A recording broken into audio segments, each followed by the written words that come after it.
I got a question for you, Gangsta. I got an answer for you. Speaking of prison, Master P just recently apologized or sent condolences to the victim of C Murder's victim. How do you feel about that? I did a video on that. I think it's disrespectful towards C Murder for this. Because C Murder is still saying I'm innocent. So now for P to jump out there and go to the victim family and say, hey, I apologize, whatever. What you're saying is... Did he say that he was sorry for what his brother did? Yeah. He tripping. So, because what happens is now, what you're saying is, yeah, my brother was guilty. My family was wrong for killing your family. Hey, I apologize. Please accept my apology to my deepest extent. For number one, P don't have no right to go speak up for C because you're not taking care of C while he's in jail. You're not helping him, and you turned your back on C. Like I said, another thing is, now it would be the smart thing to do if I done dirt and my people go to the people, hey, we apologize, da da da. Yeah. It's not gonna bring your child back, but we let you know, we have remorse. Mm-hmm.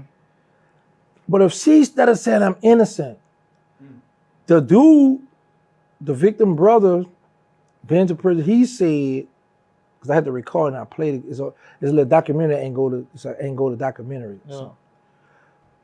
He said Pete did this dude been doing interviews. So he said Pete told him. So you got some people in my comments like, well, man, we don't got to prove. Did we hear Pete say that?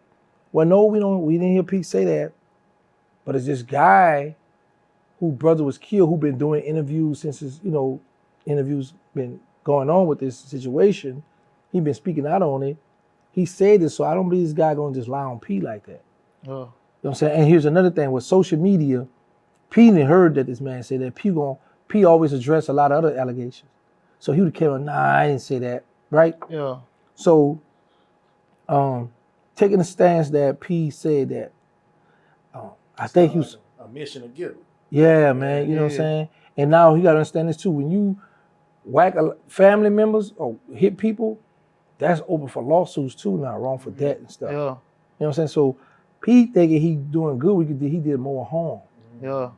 You know what I'm saying? Just fall back, stay out the way. You ain't got nothing to do with you. Ain't hold. Now, if he was holding that man down, get them lawyers and there for him, you got a right to go. So y'all like he had some ill intentions towards his brother. Yeah, because the part when he say, cause he's smart. I'm pretty sure there was no mistake. Yeah, and here's the thing, because sometimes a lot of them celebrities want to look as, okay, I'm a good person. Now I did, and that's fine. I get that. But this wasn't your place to go and do that. Yeah. Nah, you was out of pocket for doing that. Yeah. That's just how I feel about this. I agree though. All right, so you did over 20 years in prison. How you think that prepared you for the prison moment and your success as a social media influencer?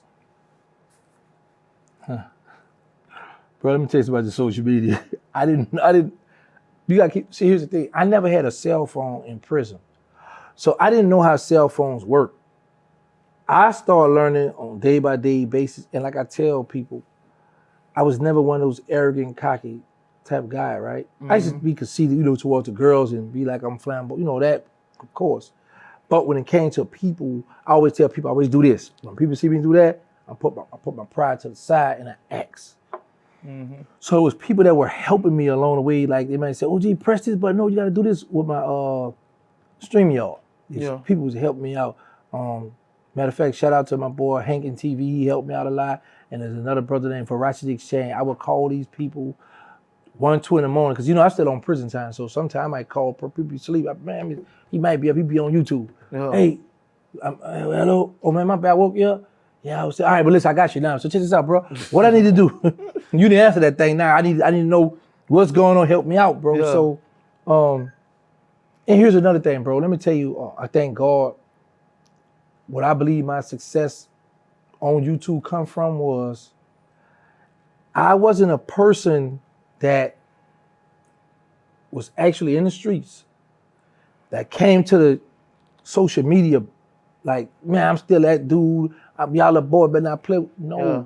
Think about this, bro. It's too many gangsters that's already on social media.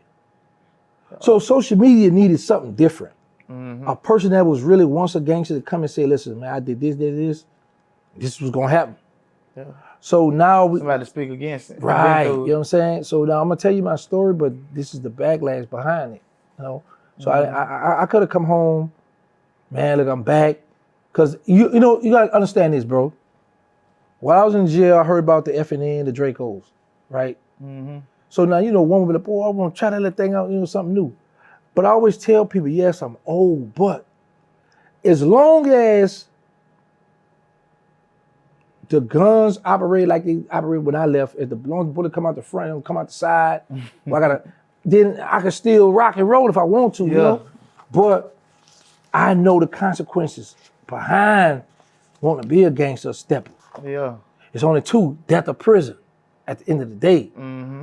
I did 23 years and 10 months. I done seen dudes get killed in prison, manhood get took. I've seen a lot of stuff in prison. So I did half of my probably when I went to the fair, I was 23 years old. Mm-hmm. People released me when I was 47. Some people will lose you in that system, bro. Yeah. So when I come home, I'm driving. I had a job working at Tyson Warehouse. I used to go to work 11 at night, get off 7 in the morning. So I'm driving on the highway. Sun, you know, the sun be coming up. You ride early morning. And that voice, and such amount, I jump. I was like, whoa. Because I used to always pray and ask God when I was shackled on them buses, please give me a chance to ride on the highway without the shackles. So it hit me like, whoa, boy, you free. And then it's blowing my mind that this phone gonna tell me where to go. I said, what if I make a wrong turn and I did it on purpose? It went blue, blue, blue. Okay, go there. I said, whoa. Like, how this stuff doing this? I go to Walmart, got my groceries right here. And it's a line, it's just built something like this, and they got the women on the end right there. The street, I'm sitting up talking. So I'm looking at them, they looking at me, they laughing and talking, but I'm like, all right, now that's enough of that, y'all. When y'all need to come on do your job, I ain't got time to be. When y'all gonna do your job? They were like, oh no, that's self-checkout, you do it. We're like, whoa. So they didn't have all that stuff. So for me to experience this stuff, bro, it's a blessing. And in prison, I always tell people, prison is elementary, middle school, high school, college. If you want to learn, it's there. You just got to apply yourself, right? Yeah. But you got some that are going there, want to go tell war stories, start getting high.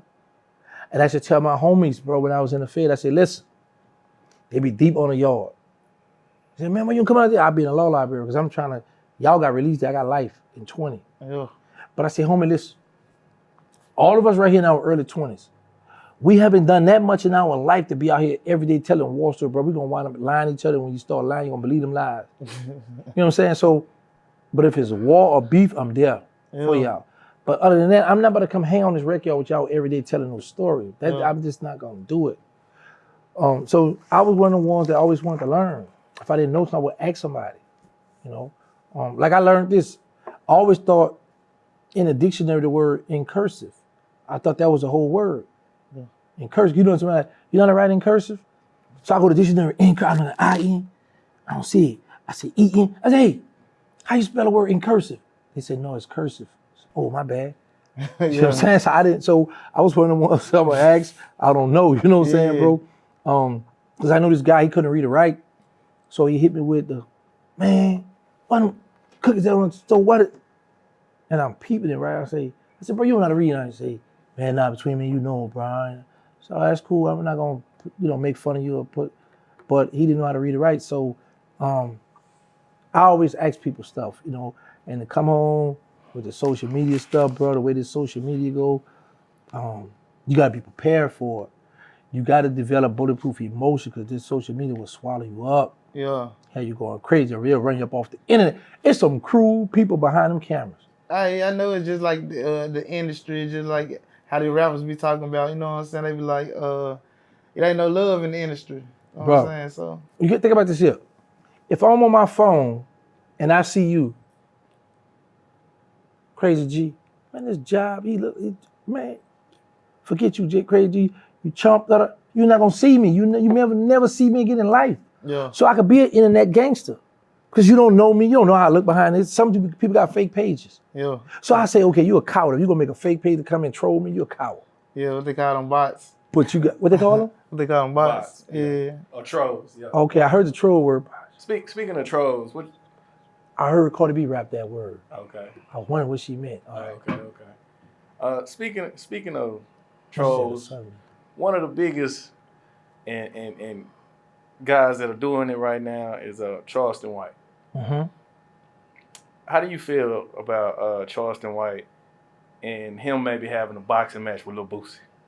That's what they've been talking about right now. Who you think? Who your money on? I'm gonna put my money on Charleston for this reason. I know Boosie can fight. Make no mistake about that. But Boosie's a jailhouse fighter. And I learned this. Street fighting brawl is different from boxing. We've witnessed Charleston work out, train. When we thought we were gonna have that first fight with the guy who he Mason hit close to hit. Boosie loved to smoke the chronic. I think he had to get off because he on paper, but I just don't see Boosie whooping Charleston in that ring. Because like I say, now, if Charleston play Boosie game, jail fighting, he might got a chance. But if Charleston dance around, run around, Boosie might get tired. We might wear him down. Charleston been training. That's what I'm saying. So that's why. Now here's the thing: Boosie got enough money. Boosie can train. Yeah. But it's like this here. Like a person told me the other day. When I did the rap song, right? It's a pretty good rap song. But you know what he told me? He said, "Bro, you play so much, I can't take you serious." Yeah. You see what I'm saying? So that's why we wouldn't take Boosie serious in a boxing ring versus that Boosie and Charleston met up at Walmart and the kids on the parking lot to get the rumbling. And they just run fast. Yeah, it's different. You know what I'm saying? Yeah. But speaking of Charleston, how you feel about what Charleston White said about Get It the Kid song? Like, I spoke on that before, and I'm gonna keep the same stance. Is there's no rule on what to tell a man when he retaliate on what you said about him if he feel you disrespect him. So that's why I don't. Ain't no limits. Right. You could. That's the case. We ought to do this here. We all need to say, okay, y'all, here are the rules when we get into it on social media. Don't talk about this to grandma, mother, children, da da da da. But you can't tell a grown man how to respond. Yeah. So basically, what you're saying, like, if you disrespect me a little bit, now I mean I gotta disrespect you a little bit. It's up in the we had a thing in my city. I won't go as far as say in my state. You grin you in. Yeah. It's like, all right, you won't play. Okay, you grin you in. There ain't no limit now. You won't play. You see what I'm saying? So he said you grin you in. Yeah, you grin you in. Okay, you want to grin you in now. You want to play. So with this social media disrespectful stuff, if a man called me a rainbow, if he said, "Why you homosexual?" Calling a man a rat and a homosexual, two disrespectful things to call a man. They almost in the same. They really in the same category. You see what I'm saying? So if you know you're not no homo and you know you're not no rat and you put that jacket on me, I'm about to hit you below the belt and tell you some stuff I feel. Mm-hmm. So there's a lot of people that don't like what Charleston White said because those are the people who don't like him anyway because of his success. Yeah. So you got people saying, who is he? What have he done? Well, hold on, slow down. First, let me ask y'all this. Before you became a rapper, a movie star, or whatever you became, you was nobody. So you clammed up. Yeah. So when Charleston got into his character, his role, he was able to penetrate the people. Now, do we all agree that it takes two to argue? Yeah. When you come in the house, your girl going, she all y'all, da da da. And I should tell people, I tell you what to do. When your girl get to cussing and fussing, tell me where you been in there, laugh in her face, see what happens. It's the ultimate disrespect. Now, here's my thing. If you all got a problem with how the way Charleston White respond, right? Why entertain him? Why say something? You know he gonna, that's his motivation. He gonna feed off that. So if we keep on, so now y'all, you giving it legs. And we just say in prison, man, you better nip that in the bud before it get legs. Meaning, the rumor start, it's gonna grow for you. You know what I'm saying?